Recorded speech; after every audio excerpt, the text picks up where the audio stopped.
estimate using x. The standard deviation of my estimator, x bar, is based on two things. One is the population standard deviation. How constant are the people on my website? If everyone is pretty much the same, then the standard deviation will be small, which means this standard deviation will be small, which means that x bar tends to be very, very close to mu. If everyone is wildly scattered around in the length of time they spend on the website, then the standard deviation will be much greater, and my precision, the accuracy of my estimator, will go down. The other part of this is the sample size. The square root of n shows up here in the denominator. That means that as the sample size gets bigger and bigger and bigger, the standard deviation gets smaller and smaller and smaller. That is the standard deviation of my estimator of x bar. So x bar is really good, all else being equal, when the sample size is larger, because that shrinks the standard deviation, which means I'm closer to mu on average. It's also really, really good as an estimator when the population is predictable and homogeneous, and most people are similar in the attribute that I'm measuring. The thing that's kind of interesting about this is that I don't have to know how the population itself is distributed.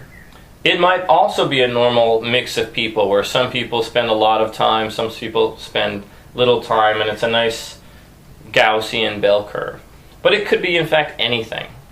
No matter how the population is distributed, the estimator of the mean of that population is normally distributed.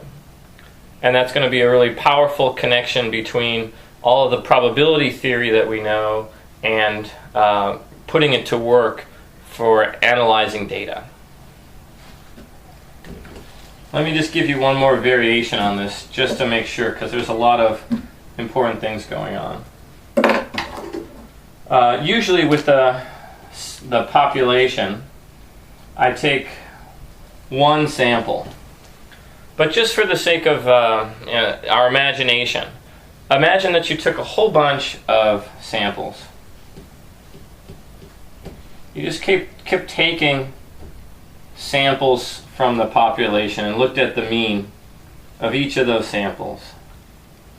Now, you wouldn't do this, but what if you did? Take one more. If you took all of these different sample means and you looked at them, and you did, for instance, you graphed them, it would look like this. Some sort of frequency graph. That is, it would look like a normal distribution. And the center would be somewhere close to the true mean. So what we do is we take one sample mean, we take one sample from the population, and we use that as our single best guess about how the true population is. I use my one sample mean to estimate the tourist's behavior or my website visitors' behavior. I use just that one value. Now, x bar as an estimator is what we call a point estimator.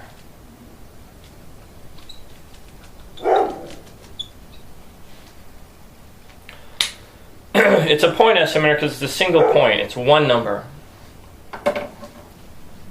But sometimes, instead of just saying here's the best number, I might want to give you a range of numbers. I might want to give you what we call an interval estimate.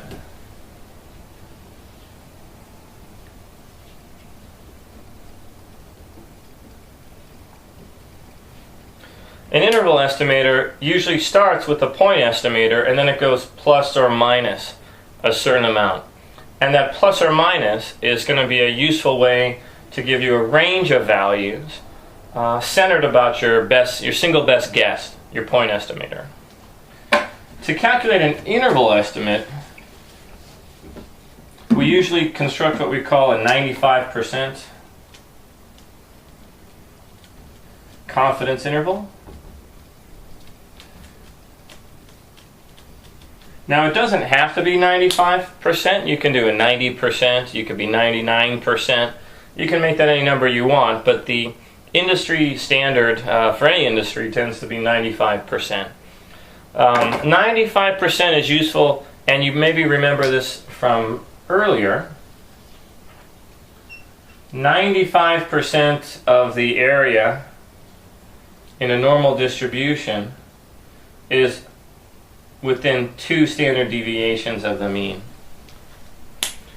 Right? It's actually 1.96, but by the time you're an executive, you can call that 2. If you're an undergraduate math student, it has to be 1.96. Somewhere in between, you can become more casual and just go with plus or minus 2. Good enough. So because of that, and let me just use 1.96 in this example, if I start at my point estimator, x bar, and I add about 2 standard deviations in either direction, 1.96. Now, x bar has a standard deviation which is sigma over the square root of n. So if I can go plus or minus about 2 standard deviations, this is the standard deviation of x bar. Here's x bar, plus or minus about 2 standard deviations worth.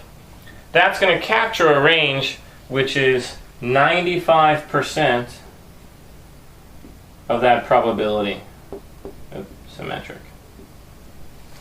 And now I can give you an interval estimate where I'll say I'm 95% confident that this range will contain in it the true mean that I'm looking for. I might be wrong. I might be suffering from bad luck. I might have done everything right, but I just happen to have accidentally sampled some very extreme people. And that happens once in a while. In fact, it happens about 5% of the time. If you need to be 99% sure, you need to just go a little further. I make this number, it's about 2.3. Right? So this number gets bigger if you want to be more confident that you're including the true mean in your range. If you don't need to be more confident, or you can be less confident, then you'll have a tighter interval as well. But we tend to just focus on 95% confident. If you needed to calculate this, you just look at what value of x gives me 2.5% to the left. And that's going to be negative 1.96 if you have a standard normal random variable. Alright, so we'll see this as a tool for constructing interval or range estimates when you look at the problems in Chapter 1 in the Klebanov, etc. Textbook. One other thing to notice is that in this formula, I happen to have a standard deviation for the overall population, but in practice, I don't know what that number is. Right? I know an estimate of the standard deviation, which is S, but I don't know that S is 100% correct. It's just an estimate. So what we're going to do in our next session is switch that to S over the square root of n. If your sample size is big enough, if it's like 199 million, well then it's going to be just the same. Right? They'll be good enough. S will be as if it were equal to sigma. They'll be so close that this number will be precise. But if your sample size is small, if it's less than a billion, then this number is no longer exactly right. And we're going to need to come up with something called a t of alpha over 2. That sounds scary.